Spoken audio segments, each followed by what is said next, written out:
À la foire expo de La Roche-sur-Yon, le jardin sort la carte du charme. À chacun son style, que l'on soit plutôt dans une ambiance zen, exotique ou même versaillaise, s'occuper de son jardin, c'est tendance. Il y a beaucoup de styles différents, beaucoup de nouveautés. Joli, oui, ça fait rêver, quoi. On a envie de tout transformer dans son jardin. Là, il est vachement original, hein. Il est dans l'air du temps. Je ne ferai pas exactement pareil, mais l'inspiration, oui.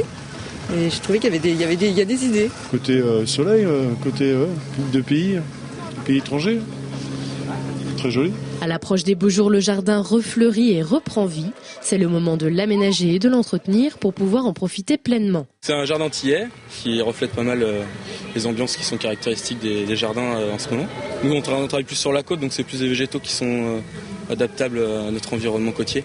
Après, dans les terres, c'est vrai que c'est un peu plus difficile. D'autres ambiances sont possibles, la modernité d'un jardin design ou encore la sérénité d'un jardin japonais. On peut se reposer, se mettre dans un petit coin, juste à écouter le bruit de l'eau. C'est surtout du minéral, le jardin japonais, donc si on a des feuilles autour ou de la mousse, des herbes qui poussent, faut l'entretenir. Autre style, autre époque qui demande plus d'entretien, cette fois le jardin à la française qui rappelle les parcs des châteaux français. C'est plus à base de formes géométriques. Il y a souvent des points d'eau, ainsi que des statues. C'est pas des jardins qu'on peut intégrer dans des lotissements au jour d'aujourd'hui.